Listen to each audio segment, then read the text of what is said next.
Family is the most basic unit of our society, and when there is a disharmony in the family, it reflects on the society. Join us today on our discussion on family values.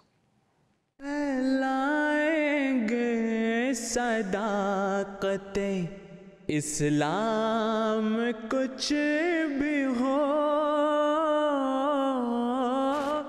जाएंगे हम जहाँ भी के जाना पड़े हमें जाएंगे हम जहाँ भी के जाना पड़े हमें. Assalamu alaikum. Welcome to Beacon of Truth, a live program from MTA International Studio, Canada. In this program, we discuss a variety of contemporary issues relevant to today's young Muslims. To help analyze these subjects, we get the views and expertise of some of our guests, as well as the general public. You too can get in touch with us with your comments and questions via Twitter and Instagram using hashtag BeaconMTA. We are also conducting an online poll today about the subject at hand. On social media, we asked you that do you think there is a lack of importance on family connections in this society? Inshallah, we will share the results later on in the program. Today, I am joined by my two colleagues, Farhan Iqbal Sahib and Hafiz Mujib Ahmed Sahib, both of whom are serving as imams and missionaries of the Ahmadiyya Muslim community here in Canada. Today, we are discussing family values. The structure and habits of families, they're changing around the world. The modern families behave quite differently now than compared to 20, 15, or even 10 years ago. And this may be due to the changes in the societal trends, perhaps how families are portrayed in the media and the film industry, or maybe the introduction of the modern technologies in our lives. Whatever the case may be, Islam as a way of life, it guides Muslims to foster the familial relationships, and it lays a great importance on keeping the ties of kinship. Islam as a deen, as a way of life, it teaches that a true believer never severs the ties of kinship. Rather, it strives to give due regard to the family values. So today's discussion will be touching on the values or the various aspects of family values as prescribed by Islam. So Farhan Iqbal Sahib, let's, before we get into the crux of the matter, if you could kind of highlight for us the modern society, the modern age, the concept of the family which is changing. So how do people in modern society view the family? So, in the past we had the concept of a nuclear family. That was a traditional concept where you have the parents and the biological children. But as you just mentioned, a lot of people are now challenging that concept. They don't see that as the real definition of a family. So it's actually, in a way, it's hard to come up with a true definition that everybody would agree with. But there are different kinds of families nowadays. There's the blended family, for instance. Because we have an increasing divorce rate, we now have families where there are step siblings and step parents, because there are certain parents who might have children from a previous relationship and they're living in the same household. So you have that family dynamic. Then we have, in some cases, children are born into a family with a single parent. So that is what they see as a family, that there's a single father or a single mother with several children in the household. Then we have, in the Eastern cultures, we have the joint family system. We have the extended family living together, aunts, uncles, cousins, even in some cases grandparents living in the same house. And children growing up in that environment would see that as a definition or a true definition of a family. Then, in certain cases, we have certain people who might be distant from their blood relatives, and they might have some issue there. And so they would see their friends and acquaintances as family. So there's a broader definition of family in that case. And I think part of it is due to the fact that there's more individualism in the modern age. There's more emphasis on the individual, on uniqueness, on living in a more isolated way. And so that is also probably contributing to the changing definition of a family. And with these changing times, we wanted to know if people are spending enough time with their families. So this is what we asked some people of the general public. Let's hear what some of the things they had to say. as students, we feel we have no time for anything but our schoolwork, and being completely 100% dedicated to the degree that we're in, especially for us two, I know we don't have much time to even sleep at night. So no, I feel like we don't get to spend as much time with our families as we would like. We could be there physically, but like we're not there. Like everybody's on their phone or like just in a virtual world, and even at home, people will like go straight to the room or like play video games or whatever. And then conversation should like, how was the day? Good, great, and then end it there. Yes and no. It's a bit of a double-sided question because it depends on where I'm at, where the year's at. So, around the holidays and stuff, you're out of school, you're out of work, I want to spend as much time with them as I can, right? But, being a university student, a young adult, a young male adult, I find that they can definitely, their presence can sometimes be forced, and, sometimes that I need to get out of the house because I've been there too much, or, they're just getting on my nerves or whatever it is. No, not really, because nowadays we only spend time with our family when the calendar says to. So if today's family day, we'll go spend time with our family. If it's Thanksgiving, we'll spend Thanksgiving with our family. But we don't ever say, you know what, today's Tuesday, I feel like seeing my family. Let's call everybody together and let's just sit down and have a conversation. It's not really like that anymore. We mostly follow on the calendar. We don't follow our own pace or schedule anymore. So the last comment there, that we all follow our own schedule, and times have changed quite a bit. So Hafiz Saab, we've heard the concept of the family in these modern times. How is this concept different or perhaps similar to the Islamic concept of family? So the students have mentioned that the norm has changed now. So families are not acting in the way as they used to traditionally. They don't spend as much time, and the focus is much more on being independent, on one's career. But Islam teaches us that we must focus on the family as a unit and establishing relationships not within just the family, but also with the far-off relatives. Allah Ta'ala has also mentioned over a dozen times in the Holy Quran that we must have good familial ties with our near family as well as the Zil Qurba, those far distant relatives. The fact of the matter is that a healthy family is the cornerstone of a healthy society. Right. A lot of issues such as domestic violence and suicide are a byproduct of clashes within the family. Time magazine actually reported that in 2017 in the United States, $210 billion was spent annually in healthcare battling issues such as depression and anxiety.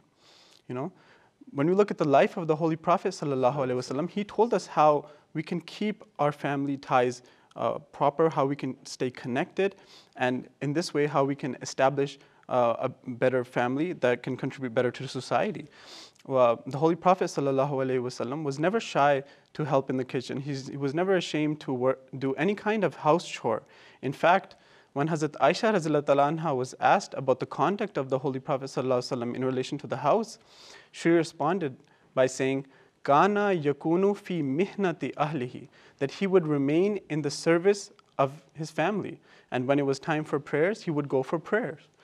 And the Holy Prophet ﷺ also said that khairukum li ahlihi wa ana khairukum li ahli, that the best among you is the one who treats his family the best, and I treat my family the best, as proven by this testimony of Hazrat Aisha radhiyallahu anha.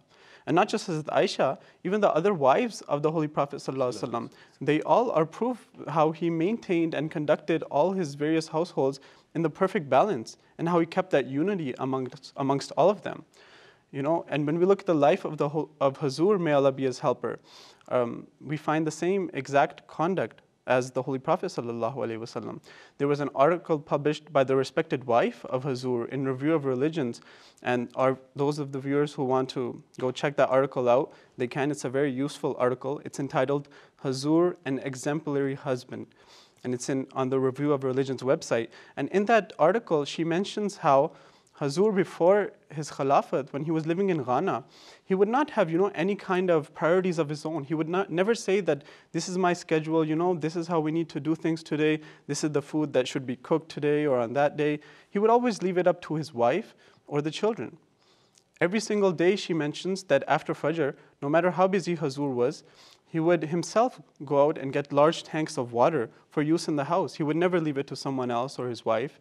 And even when she was sick, he would go as far as to take care of the matters of the kitchen. He would cook meals in the kitchen, you know. So these are the examples that we have of Hazur, may Allah be his helper, and the Holy Prophet ﷺ, how they kept the family as a unit and how they kept the relationships so strong and positive. And once we do that, then we can be better members of society as well. And obviously this leads to having a much more harmonious society in the long run. As I mentioned in the beginning of the program, Beacon of Truth is a live program, and you can send us your comments and questions via Instagram and Twitter using hashtag BeaconMTA. A lot of people are responding to some of the questions that we asked on Twitter about family values. There's some very good pieces of advice, and the viewers should head over there to @Beacon_MTA, and they can benefit from them greatly. We'll share with you some of these comments that have been coming in. Amtul Aziz Sahiba, she writes in that families should at least eat dinner together and talk to the family members instead of using the cell phones during dinner, and do daily activities together. It could be an activity from the home chores or to outside walking and etc. Similarly, Saba Bajwa Sahiba, she comments that I feel that in the Desi culture, some families don't hang out and talk about what their feelings are, and they should be doing this. And Kanita Tahir Sahiba writes that I think family is extremely influential and impactful on a child's mentality, the habits and upbringing, so it is crucial to make sure that the atmosphere and environment of a family always has love and understanding. She says that way they find comfort in their arms, meaning in the arms of their family. And Ramin Akbar Sahiba, she says that prayers are the one thing that keeps everyone together, and all the family members, especially parents, must have a strong bond with their child that would eventually make them comfortable to talk to their parents about anything, even if that's an odd matter. So here are just some of the things that people are sending in. In the modern age, we see that in a typical family, when the parents grow old, they spend their last days living at perhaps care homes and facilities for the elderly. Is this something which is even moral? Do the children have responsibility of caring for the elderly parents, or are these care facilities a viable option for them? What does Islam say about care for the elderly?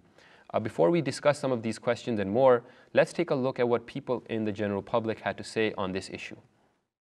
Well, you should always take care of your parents. You know, that's the #1 priority. Even if you don't like your mom or your dad, you should always take care of them out of love and out of respect, because if it wasn't for them, you wouldn't be here. Needless to say, if they never really cared about you, that you wouldn't have been around alive today. You'd have probably been somewhere else, and you would have never known your parents. So no matter how much love they treat you or how bad they treat you, always remember to respect your parents, you know, and love them, and also take care of them too. Definitely, they should definitely take care of their parents for sure. Like, for example, my parents, they took care of their parents extremely well. They really care about them because, you know, their parents took care of them. So it's kind of like the kids, you know, doing the same favor. It depends on what the parents want for themselves. Like if they want their children to spend that time taking care of them along with their own lives, or if they want their children to lead their own lives and not have to worry about them and say, hey, it's okay, just put me in a retirement home, just make sure you come visit me and let me have my grandkids now and then, you know? So I feel like it's a conversation for each individual family. There's no general consensus over that, I feel. Yeah, all the things that our parents did for us without wanting anything in return. And I think that, like me as a daughter, I feel really grateful now, and I come to realize that I've done a lot of things that weren't as great, and I caused my parents a lot of trouble, so I want to pay them back any way that I can as I get older, kind of thing, yeah. So, gentlemen, as we heard, a lot of the sentiments of the people, it's one of gratefulness and gratitude towards parents. And this is exactly what we're discussing here today. In fact, there's a hadith of the Holy Prophet ﷺ where he said that if one or both parent have attained old age and yet a person still does not attain paradise, in fact, it's a very unfortunate person. So in regards to Islam, what does Islam say about respecting and taking care of the elderly and about parents? So it was very nice to hear them express this sentiment that, we have a lot to be grateful for when it comes to our parents. The Quran, the Ahadith, they're full of teachings about giving respect to parents. For instance, in the Quran, Allah says, وَوَسْوَيْنَا الْإِنسَانَ بِوَالِدَيْهِ حُسْنًا, that we have enjoined on man with emphasis to be kind to his parents. And there's so many ahadiths. You've already quoted one where the background is that at one point the Holy Prophet ﷺ kept saying, let him be humbled, let him be humbled, let him be humbled. And the companions became a little bit concerned, and they asked Huzur, who are you referring to? And the Holy Prophet ﷺ said that he who finds his parents, one or both of them, and does not enter paradise is the one who I'm referring to. And so he was saying that if you have parents and you find them in old age and you still don't serve them, then it's unfortunate that you have not entered paradise. And in a similar hadith, he says paradise lies under the feet of the mother. So again, that symbolism is used to explain that you should serve your mother, and if you're serving your mother, then you will enter paradise. And in another way, in another hadith, he tries to explain, or he explains through the reciprocity aspect of it. He says that a young person who gives respect to an elder person, Allah will appoint someone to respect him when he is older. So if you are respectful of the older people and you're caring of the older people, then Allah will ensure that someone is out there for you when you get old. So there are so many ways in which we are being taught that we should be respectful and caring of the elderly, and especially our parents. Right, and Hafiz Saab, here in Canada, there's an aging population. In fact, in many of the Western societies, the population is aging very quickly. And in fact, the people who are there to take care of them are not able to, because there's just not enough support for them. And obviously, when people get older, they have other needs, special needs, and perhaps moving them into retirement homes becomes a feasible option. But how is that experience for most people? Firstly, I must agree with you and affirm that there are a lot of people living in these elderly retirement homes. Currently, some reports suggest that there are 900 million people living in these facilities. And by the year 2050, there will be over 2 billion people that are in elderly retirement homes. It's not a black and white issue. There's no fatwa or prohibition that we can't have our parents living in these facilities. But I just want to share some information regarding elderly retirement homes. As we have probably seen in many news articles and reports, that there have been lots of issues concerning these facilities. So one very thorough study was published by the World Health Organization that was conducted over a 13-year period in 28 different countries.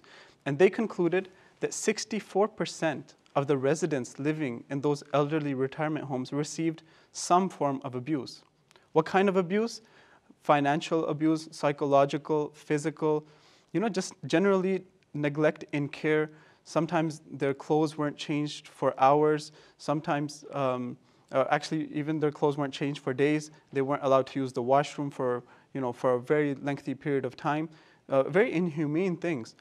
And what happens is the near relatives or the family members, when they visit or when they meet their elder parents staying in these facilities, they naturally say, oh, they're getting older, so maybe they have some psychological issue, maybe they have some weakness in them, they're getting thinner, and they just see it a natural process of aging, whereas in fact, they have actually gone through some severe abuse.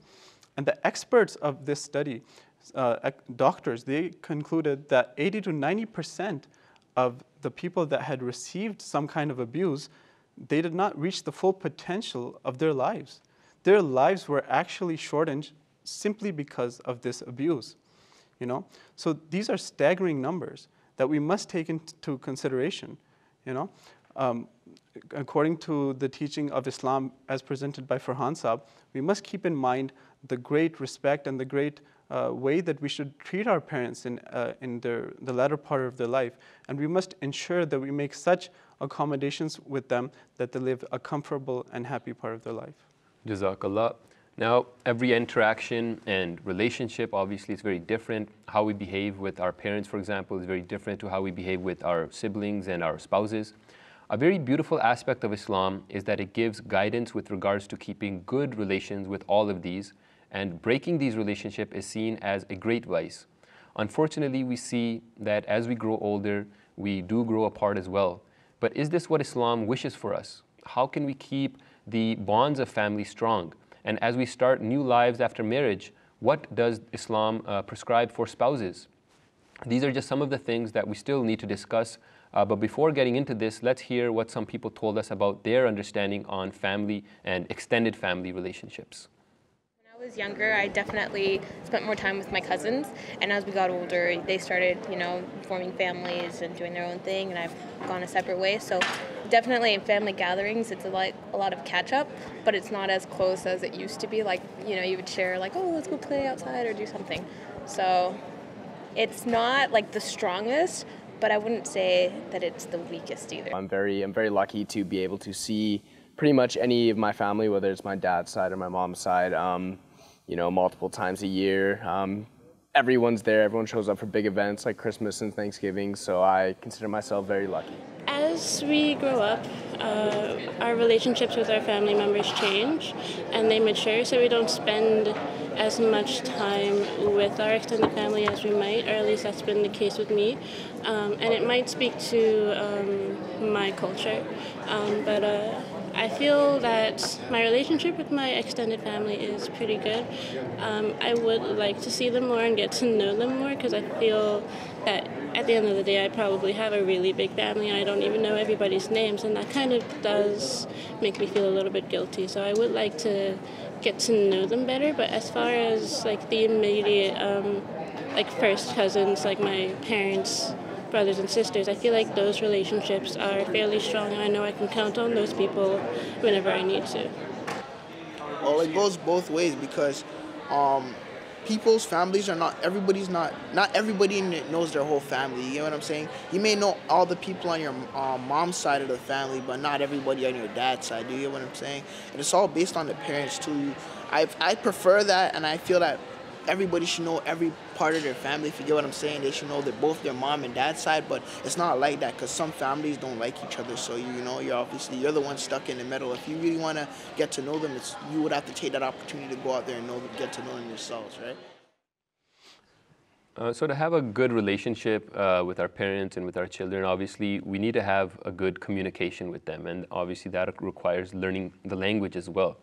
So what are some of the things, for example, that parents can do to improve that relationship with their children? So actually this is a very big question, and we have a short discussion on this right now. So it's hard to discuss all the points, but there are some things that in the hadith that we find in where the Prophet Muhammad ﷺ has guided us. For instance, at one occasion a person gave a gift to his son, and he brought the son to the Prophet Muhammad ﷺ, and he wanted him to see how he had given his son a present. And the Prophet ﷺ asked him, "Did you give the same present to all your children?" And he said, "No." So the Prophet ﷺ said, "Would you want your children to treat you equally?" So it was a hidden way of giving a very good message that if you want your children to treat you equally and with respect, then you have to treat your children with equal respect as well. And it shouldn't be that any one of them is given preferential treatment. At another occasion, it was very clear. He said, "Qaribu bayna awladikum," have observed justice, equity among your children. At another occasion, he talked about respect. He said, "Akrimu awladakum," that respect your children. If you respect your children, then they will learn respect, and they will reciprocate and give you respect as well. And we have Hazur Anwar, may Allah be his helper, talked about this on several occasions. He has talked about how it is important to have a friendly relationship with your children. When it comes to your children, they shouldn't feel that they are distant, and it shouldn't be that we are always, in Urdu we say barob, that we have this awe-inspiring personality and we want our children to maybe be afraid or something. It shouldn't be like that. It should be a friendly relationship. The children should feel comfortable. They should open up to their parents, even grandparents. Hazur has talked about his own grandson, how he has this relationship where the grandson is comfortable talking to Hazur about his issues. And so every family should be like that. The children should feel comfortable to talk to their parents about the peer pressure or modern society and challenges that they have in this society. And at the same time, parents should, like you mentioned, they should know the language of their children. They should try to learn the language. We have a lot of parents who are immigrants who come over, and especially in Canada, English is the main language, or French is the language in Quebec and in some parts of Canada. So they should know the language. They should try to learn the language of their children. It shouldn't be that the children know a different language and parents have no idea what they're talking about. So these are a few points that parents can work on. And Hafiz Saab, as Farhan Saab said, these are some things that parents can do, but obviously it has to be reciprocated from the other side, from the children. So what are some of the things the kids, the children themselves can do to have that better relationship with their parents? So we observe that sometimes when children, they are in their early teens, when they reach the age of adolescence, they have clashes, they have some conflicts with their parents. And ironically, this is the age of understanding. This is the age when they can begin to understand some of the deeper concepts presented by Islam and the Holy Quran. We all know Allah Ta'ala is Rabb. He is Lord of all, Rabbil Alameen. He is the Lord of all the world. But Rabb actually means nourisher and sustainer. And if anyone else has been declared a Rabb by Allah Ta'ala, it is parents. We have been taught a prayer in chapter 17, verse 24, that Rabbir hamhuma kama rabbayani saghira. My Lord, have mercy on both of them as they nourished me when I was a small child. And Allah Ta'ala in the same verse has put parents second to him when he said, Allah ta'budu illa ijjahu wa bil walidaini ihsana, that you should worship Allah Ta'ala and be dutiful to your parents. And in another place in the Holy Quran, in chapter 31, verse 15, Allah Ta'ala has said, Anishkurli wali walidaik, that you should be thankful to me and your parents. So Allah Ta'ala has given great emphasis to parents. He has put them second to him in many places in the Holy Quran. And why should we be thankful to our parents? Well, when we see that Allah Ta'ala is a very different kind of Rabb, Allah Ta'ala has mentioned in the Holy Quran that Laysa kamislihi shay'un. There's no similitude with Allah Ta'ala. He's very unique. And when he wants something to be done, he simply says it to be done, and it happens.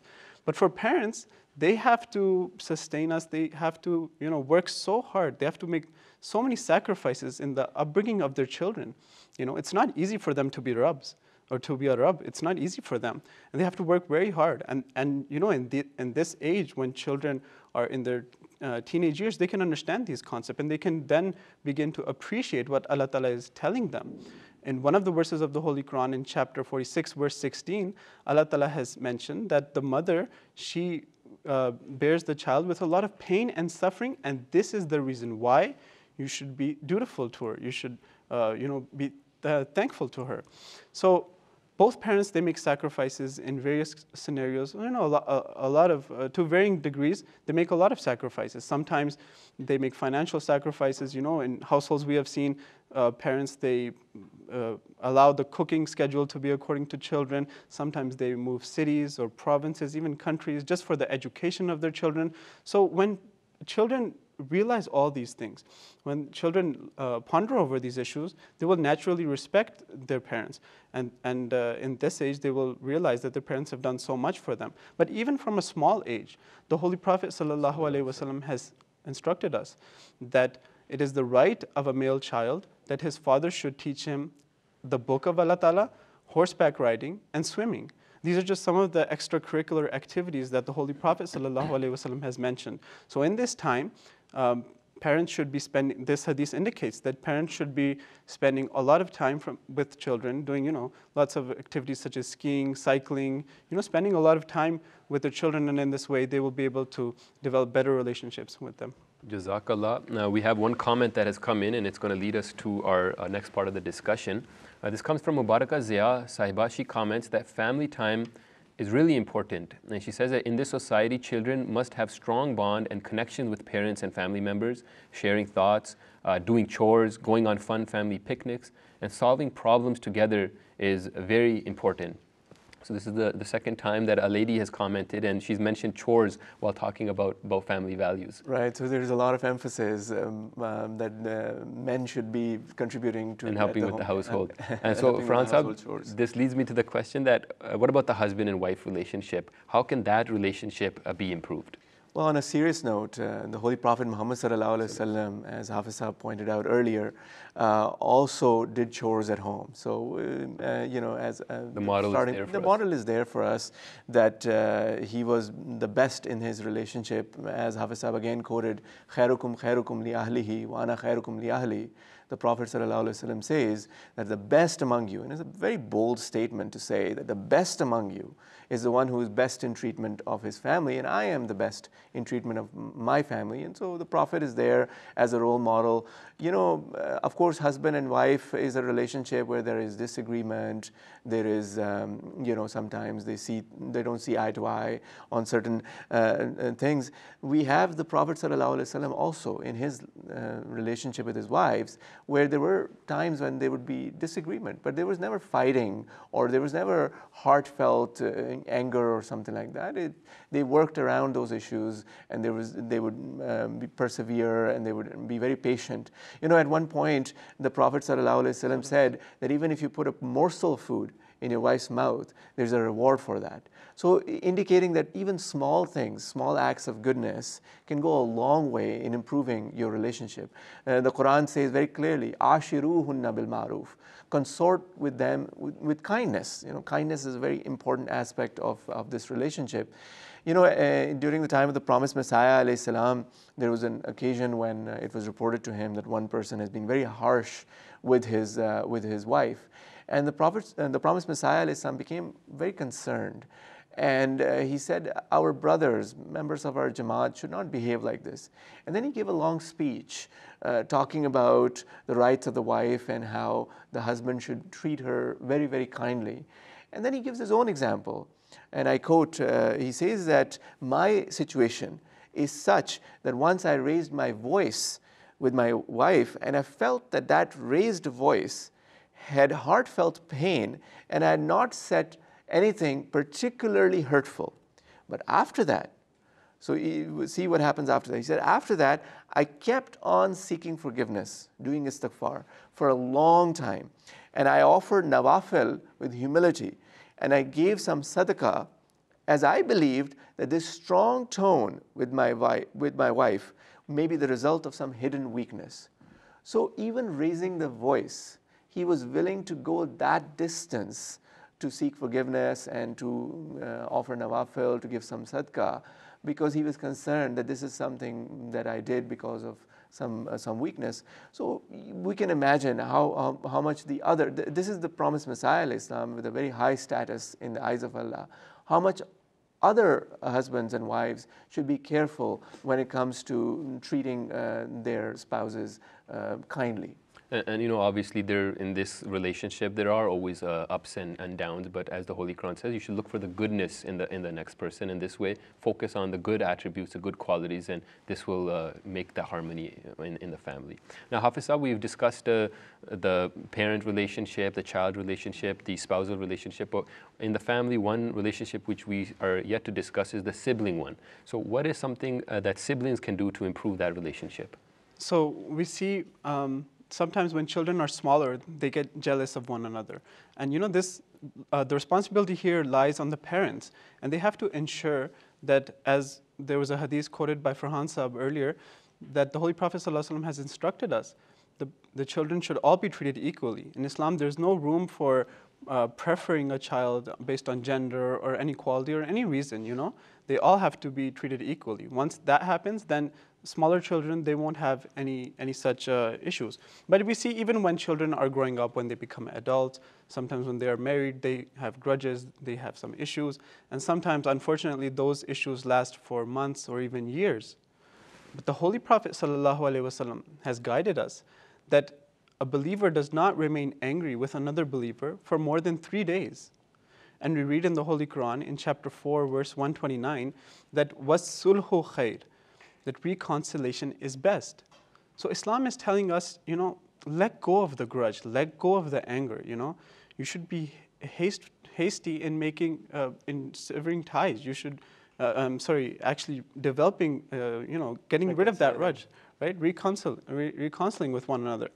If we look at the time of the Holy Prophet ﷺ, he created such a beautiful spiritual atmosphere.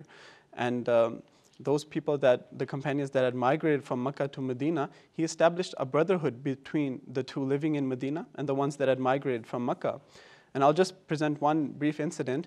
It is a very unique incident. Once a companion was selling a horse, and he kept saying to the other companion that was purchasing the horse that, it has some issues, it has some defects, so you have to pay me less money, you have to give me less dinars. And the companion that was purchasing it kept insisting that, no, I want to pay you more money. Have we ever witnessed such a unique business transaction? And this was only done because they only had this attitude, because as Hazur, may Allah be his helper, has been mentioning so many times, that you must give rights to others. This is what they were focused on. They weren't focused on themselves, they were thinking of others. And this is what we must do. And the examples that I have just given are spiritual examples, of brotherhood between spiritual brothers. So how important is it? It's just a food for thought. We can just assume how important it must be for literal brothers and sisters, or brothers and brothers, to develop strong relationships and let go of grudges so they can have good, strong connections with each other. Jazakallah, gentlemen. I mentioned in the beginning of the program that you can send us your comments and your questions, and that today we are also conducting an online poll. And the results are in for that poll. We asked that, do you think there is a lack of importance on family connections in this society? 52% are saying that there is a lack of connection because they're too busy. Another 39% are saying there's a lack of connection because there's just no time. And 9% are saying that there is no lack of connection. So a good, 91% are saying because they're caught up, because they don't have enough time towards their families. Yeah, so it's telling, but it is a good side to this that at least they acknowledge the fact that they are not spending as much time as and so 9 out of 10 people literally are feeling that. So when it comes to this thing, we have a lot of devices and calendars, and nowadays very easy to set up our time, to allocate our time for different things. And because of that, I think we always fill up our calendar with things that we want to do, and we forget about family. So we have to make time for that, just as we make time for so many other things. I had families in the calendar as well. I read an article also about this, where they were talking about how we fill it up so much, our calendar, that even the free time is not there. There's no free time to do anything. So we have to put it in there. We have to, even if not every day, but every so often, every week, there should be some time that is allocated for family only, so that we can build that bond. And it comes back to the same, that time that is spent together, that helps the bond to build. Social media and other things would not help us build that connection, which we can build in person. Right. A lot of people are sending in their comments and their questions. This one comment comes from Amtul Rafiq Saiba. She says that, I believe that some people, they cut ties with family because they are ashamed of an action that they have done and the reaction of the family. But we should know that after all, Allah Ta'ala, our families are the key people in our life, and they will always be there for us.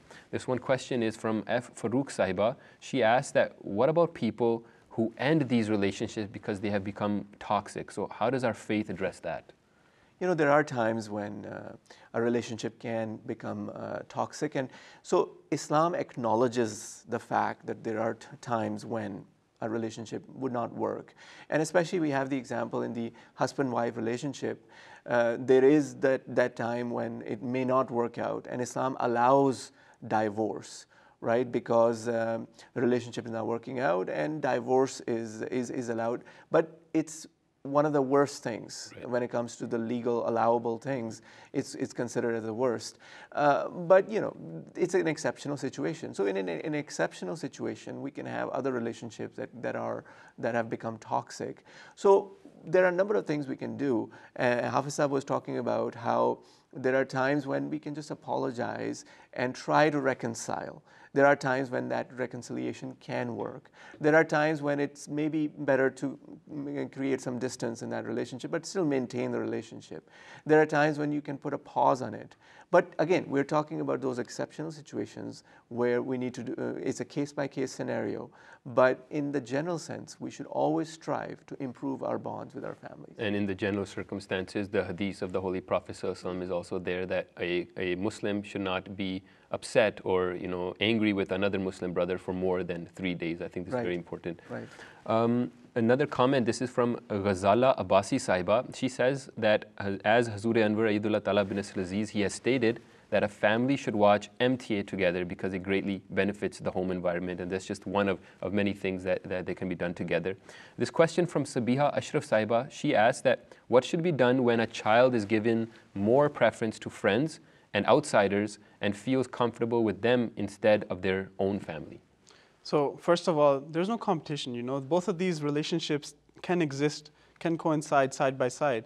They can spend time with their friends and as well as with the parents. But, the hadith of the Holy Prophet ﷺ, which I mentioned earlier, that children should be spending time with their parents, If they have been doing extracurricular activities with their parents, with their father or parents, they have been learning since a small age. And they have already developed hobbies with their parents. They want to spend time with them, So this time shouldn't come where they don't want to spend time with their parents. But, if this time does come, then obviously it's on the part of the parents to take initiative. They're going to have to put in extra effort. It's not going to be easy. They're going to have to obviously spend much more time as they haven't been developing that relationship as earlier they should have. So maybe just, ask the child something special. Ask him what kind of trip do you want to go to, or what's something cool. Where do you want to go? Something like that. Get out of your way. Do something extra favor for him or her, and make them attached with you. And again, have that friendliness that we have been talking about. That Hazur, may Allah be his helper, has also emphasized. You always have to have that connection and maintain it. Jazakallah. And this one comment comes from Ali Shahan Sahib. He's tweeted a picture of Atfal from Edmonton, and they're watching this episode live, and he writes that all these kids just agreed that they think children should be taking care of their parents. So Jazakallah for sharing and tuning in with the Atfal.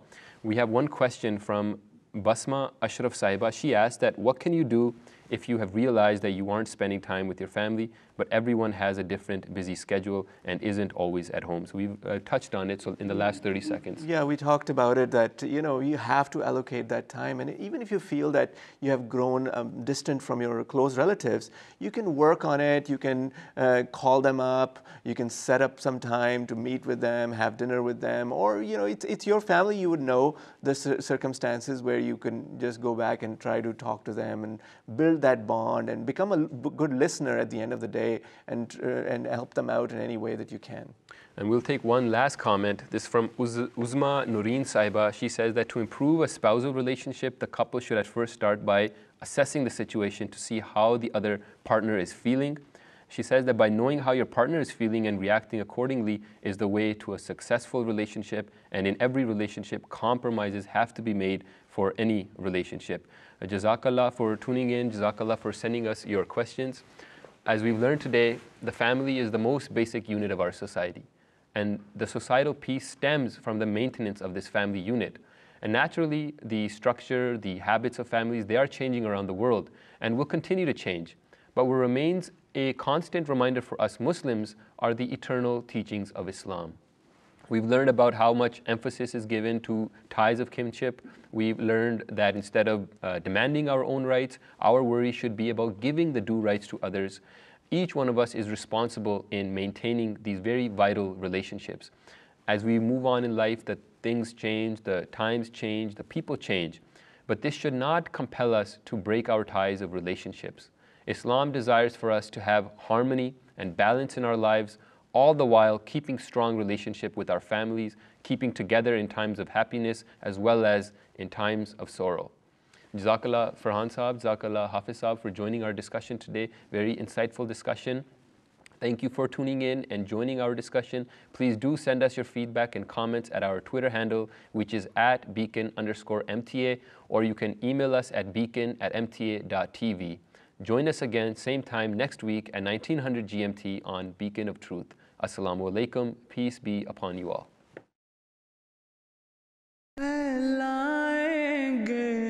सदाक़ते इस्लाम कुछ भी हो जाएंगे हम जहाँ भी के जाना पड़े हमें जाएंगे हम जहाँ भी के जाना पड़े हमें